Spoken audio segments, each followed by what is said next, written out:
नमस्कार दोस्तों, स्वागत है आपका हमारे YouTube चैनल बिंदास पढ़ाई में। तो आज हम हैं पार्ट 2 डेवलपमेंट चैप्टर के। तो इस वीडियो में हम मेनली पढ़ेंगे कि इनकम एंड अदर क्राइटेरिया, जो कि हमारा पिछला वीडियो में अधूरा छूट गया था। केवल हमने इनकम के बारे में जाना था, अदर फैक्टर क्राइटेरिया के अदर फैक्टर्स के बारे में हमने नहीं जाना था कि किसी कंट्री को कंपेयर या फिर किसी स्टेट को कैसे कंपेयर करें हम, और फिर पब्लिक फैसिलिटीज के बारे में, उसके बाद सस्टेनेबिलिटी ऑफ डेवलपमेंट के बारे में। ठीक है, तो आइए स्टार्ट करते हैं। Income and other criteria, income के बारे में हमने पढ़ लिया था पिछले चैप्टर में, और अब अदर क्राइटेरिया के बारे में हमें पढ़ना है। अब यहाँ पे आपकी बुक में एक एग्जांपल दिया हुआ है कि जिसमें महाराष्ट्र और केरला और जो बिहार है, उन तीनों का एग्जाम्पल देके आपको चीजें समझाने की कोशिश की है। तो हम भी उन्हीं तीनों का एग्जाम्पल लेते हैं, एक टेबल बनाते हैं। ठीक है, इसमें हम महाराष्ट्र की बात करेंगे, इसमें केरल की बात करेंगे और इसमें बिहार की बात करेंगे। यहां पे हम डिफरेंट चीजों की बात करें। यहां पे लिटरेसी की बात करेंगे, यहां पे इन्फेंट मोरालिटी की बात करेंगे, और यहां पे किसकी बात करेंगे? इनकम की बात करेंगे। तो सबसे पहले से स्टार्ट करते हैं इनकम से। तो महाराष्ट्र की इनकम जो है वो मान लीजिए 2.5 लाख है per capita income. Per capita income का हमने पूरा देखा था कि पर कैपिटा इनकम क्या होता है पिछले वाली वीडियो में। ठीक है, तो ये समझाने की जरूरत नहीं है। 1.8 लाख है केरल का, और बिहार का कितना है? मान लीजिए 50,000। बिहार का जो है पर कैपिटा इनकम 50,000 है। इन्फेंट मोरालिटी रेट का मतलब क्या होता है कि प्रति 1000 बच्चों में से कितने बच्चे अपना 1 साल भी पूरा करने से पहले ही मर जाते हैं। मतलब अब जन्म के बाद वो बेचारे अपना पहला बर्थडे भी नहीं बना पाते हैं। ठीक है, वो 1000 में से कितने बच्चे जो है वो मर जाते हैं। तो महाराष्ट्र में जो है वो 40 बच्चे मर जाते हैं मान लीजिए, केरल में 20, और बिहार में जो है वो 70 बच्चे मर जाते हैं। उसके बाद लिटरेसी बात करें तो लिटरेसी महाराष्ट्र की मान लेते हैं 88%, और फिर 96% मान लेते हैं केरल की, और बिहार की कितनी? बिहार की 70% मान लेते हैं। ठीक है, तो यहां पे हम अगर सबसे पहले इनकम की बात करें तो इनकम में कौन सबसे आगे है? महाराष्ट्र। मतलब महाराष्ट्र का जो एवरेज बंदा है वो केरल के एवरेज बंदे से ज्यादा कमा रहा है। ठीक है, तो इसका मतलब हमें अगर इनकम की अकेले अगर इनकम के ऊपर डेवलपमेंट को अगर सोचेंगे तो इसका मतलब यह है कि महाराष्ट्र जो है वो सिंपली केरल से ज्यादा डेवलप्ड है, और बिहार से भी ज्यादा डेवलप्ड है। बिहार से तो ज्यादा डेवलप्ड है ही, क्योंकि वो तीनों कॉन्टेक्स्ट में महाराष्ट्र जो है वो बिहार से ज्यादा आगे है। ठीक है, तो अगर महाराष्ट्र और केरल के बीच में डिफरेंस किया जाए इनकम के हिसाब से तो महाराष्ट्र आगे निकल गया, बिल्कुल निकल गया। अब इन्फेंट मोरालिटी रेट की बात करते हैं तो यहां पे महाराष्ट्र में 40 बच्चे मर जाते हैं, और केरल में केवल 20 बच्चे मरते हैं। यहां पे हम अगर बिहार को हटा ही दें तो भी कोई दिक्कत नहीं है, तो बिहार को यहां पे हम हटा देते हैं। ठीक है, तो केरल में जो है वो 20 बच्चे मर रहे हैं, और यहां पे कितने मर रहे हैं? 40 बच्चे महाराष्ट्र में मर रहे हैं, और केरल में केवल 20। डबल है महाराष्ट्र में, बिल्कुल डबल। तो यहां पे क्या है? यहां पे कौन आगे हो गया? Health facilities. यहां से हमें क्या पता चल रहा है कि किसी भी स्टेट की हेल्थ फैसिलिटीज कैसी है, क्योंकि अगर केवल 20 बच्चे मर रहे हैं ना केरल में, इसका मतलब यह है कि केरल में जो हॉस्पिटल्स हैं उसकी फैसिलिटीज बहुत अच्छी है। केरल में ज्यादा हॉस्पिटल्स हैं एज कंपेयर टू महाराष्ट्र, और उनकी फैसिलिटीज भी बहुत ज्यादा अच्छी है। और अगर लिटरेसी की बात करें तो लिटरेसी से हमें किसके बारे में पता चलता है? एजुकेशन के बारे में। एजुकेशन सिस्टम कैसा है केरल का? केरल में 96% है लिटरेसी रेट, और महाराष्ट्र में 88% केवल। तो यहां पे कौन आगे निकल गया? फिर से केरल आगे निकल गया, एजुकेशन के मामले में भी, हेल्थ के मामले में भी। लेकिन इनकम के मामले में कौन आगे है भैया? इनकम के मामले में महाराष्ट्र आगे है। तो क्या हम महाराष्ट्र को बोल दें कि डेवलप्ड है ज्यादा? महाराष्ट्र बिल्कुल नहीं बोल सकते हैं। क्या हम केरल को बोल सकते हैं कि वो ज्यादा डेवलप्ड है? बिल्कुल बोल सकते हैं। क्यों? क्योंकि केवल इनकम ही एक ऐसा फैक्टर नहीं है जिसके ऊपर हम डेवलपमेंट को तय करते हैं कि डेवलप्ड है या नहीं है कोई कंट्री। अदर फैक्टर्स भी हैं, जैसे एजुकेशन, हेल्थ, इन सब को भी देखा जाता है, और तब किसी को बताया जाता है कि ये डेवलप्ड कंट्री है या फिर डेवलपिंग कंट्री है। ठीक है, अगर अमेरिका डेवलप्ड कंट्री है तो इसका मतलब ये है कि अमेरिका में हेल्थ फैसिलिटीज भी अच्छी हैं, एजुकेशन भी अच्छी है, और इनकम भी बहुत ज्यादा अच्छी है, इसीलिए वो डेवलप्ड कंट्री है।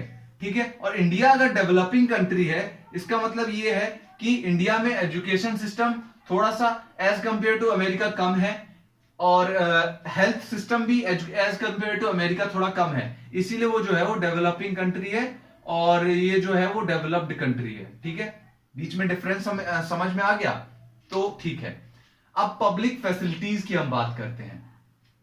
ठीक है, पब्लिक फैसिलिटीज की अगर हम बात करें तो हमें यह पता चलता है कि पब्लिक जो यहां पे रह रही है उनको कैसी फैसिलिटीज प्रदान की जा रही है, इससे ये होता है पब्लिक फैसिलिटीज। ओके, तो पब्लिक, मान लीजिए कोई स्टेट है, वहां पे पब्लिक रह रही है, उनको अच्छा वो एनवायरमेंट रहने के लिए प्रदान नहीं किया जा रहा है, बहुत ज्यादा पॉल्यूशन है उस कंट्री में। मान लीजिए अमेरिका जो है वहां पे अति से ज्यादा पॉल्यूशन है, ठीक, वहां पे इंसान जो है वो स्वच्छ सांस लेने के लिए तड़पता है, और इंडिया में जो है वो बहुत अच्छा जो एनवायरमेंट है वो मौजूद है। तो क्या अमेरिका जो है वो डेवलप्ड कंट्री रहेगी? ये भी देखा जाता है, डेवलप्ड या फिर अंडर डेवलप्ड किसी को दर्जा दे देने के लिए इतना आसान नहीं होता है किसी कंट्री को दर्जा देना, सब सारी चीजें देखी जाती है। ठीक है, पब्लिक फैसिलिटीज देखी जाती है कि गवर्नमेंट जो है वो कैसी फैसिलिटीज प्रदान कर रही है पब्लिक को, जैसे कि सिक्योरिटी होती है, सिक्योरिटी हो गया, और उसके बाद क्या होता है, एजुकेशन सिस्टम कैसा है, एजुकेशन पॉलिसीज जो है वो कैसी है, और क्या हो गया, हेल्थ फैसिलिटीज कैसी प्रदान की जा रही है। यहां पे हमने केरल और महाराष्ट्र का एग्जांपल लिया है, मान लीजिए, तो केरल में क्या है, केरल में हेल्थ फैसिलिटीज बहुत ज्यादा अच्छी है, एजुकेशन फैसिलिटीज बहुत ज्यादा अच्छी है, और इनकम भी ठीक ही ठाक है केरल की, और सिक्योरिटी जो है वो भी केरल में बहुत ज्यादा अच्छी मौजूद है। तो क्या केरल ज्यादा डेवलप्ड होगी या फिर महाराष्ट्र ज्यादा डेवलप्ड होगी? कि बस महाराष्ट्र में इनकम ज्यादा है, बाकी सब केरल से जो है वो कम है, तो कौन ज्यादा डेवलप्ड होगा? महाराष्ट्र डेवलप्ड नहीं होगा, केरल सबसे ज्यादा डेवलप्ड होगा एज कंपेयर टू महाराष्ट्र। तो यहां पे गवर्नमेंट की जो फैसिलिटीज जो प्रोवाइड कर रही है पब्लिक को, वो भी बहुत ज्यादा इंपॉर्टेंस रखती है। ठीक है, तो हमने पब्लिक फैसिलिटीज के बारे में देखा कि जो पब्लिक को फैसिलिटीज प्रदान की जा रही है वो होता है पब्लिक फैसिलिटीज, जैसे कि हेल्थ सिस्टम कैसा है उस स्टेट का या फिर कंट्री का, एजुकेशन सिस्टम कैसा है, जो कि बच्चों के पढ़ने के लिए स्कूल्स हैं या नहीं है उस स्टेट में या फिर कंट्री में, हेल्थ के लिए हॉस्पिटल्स हैं या नहीं है उस स्टेट में या कंट्री में, सिक्योरिटी के लिए उस कंट्री में ऐसा तो नहीं है आतंकवादी हमला हमेशा होता रहता है, या फिर उस स्टेट में जो नक्सली है वो हमेशा हमला करते रहते हैं। तो ये सब कुछ देखा जाता है। ठीक है, पब्लिक फैसिलिटीज जो प्रदान की जाती है गवर्नमेंट के द्वारा होती है, ये 3 नहीं होती है, और भी बहुत सारी चीजें होती है।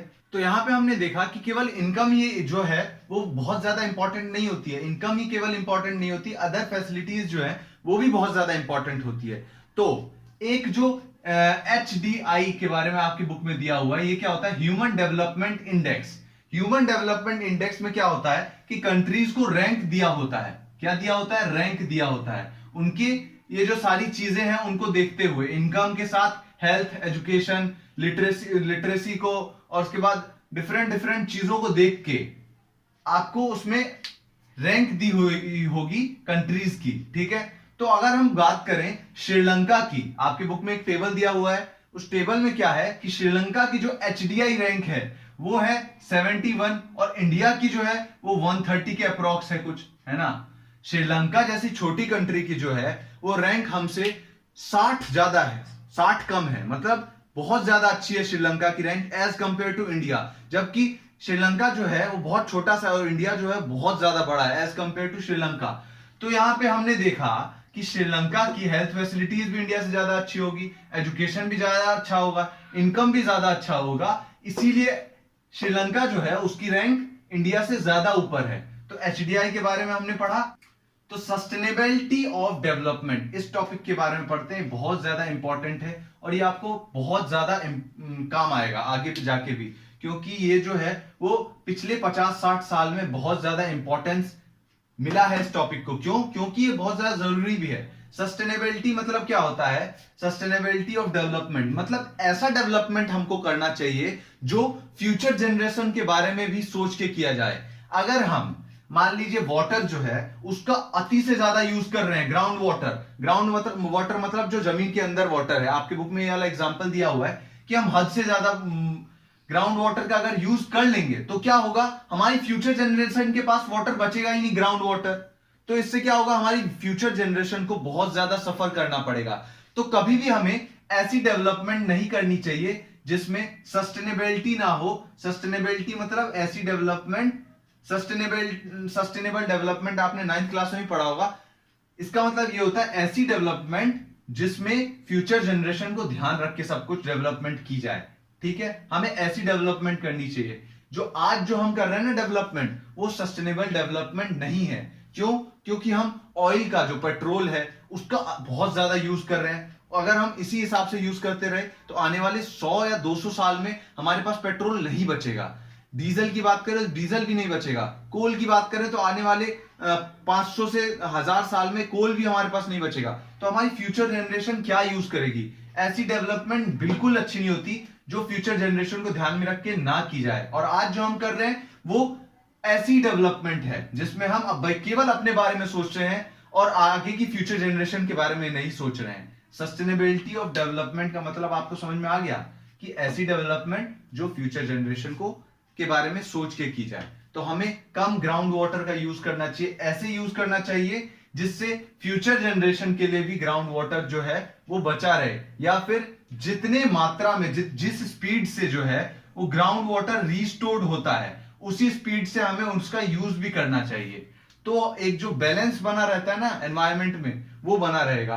आज जिस हिसाब से हम एनवायरमेंट को गंदा कर रहे हैं, आगे जाके फ्यूचर जनरेशन को स्वच्छ सांस लेने के लिए इतना ज्यादा मुश्किलों का सामना करना पड़ेगा ना कि पूछो मत। तो ऐसी डेवलपमेंट क्या अच्छी होगी? बिल्कुल नहीं। हमें इसके बारे में कुछ सोचना पड़ेगा, नहीं तो हमारी जो फ्यूचर जनरेशन है उसको बहुत ज्यादा सफर करना पड़ेगा। तो इस चैप्टर में हमने यही देखा, यही सारी चीजें पढ़ी और केवल इतना ही था इस चैप्टर में। धन्यवाद इस वीडियो को देखने के लिए। अगर आपको वीडियो पसंद आई हो तो वीडियो को लाइक कीजिएगा और शेयर कीजिएगा और चैनल को सब्सक्राइब करिएगा। धन्यवाद।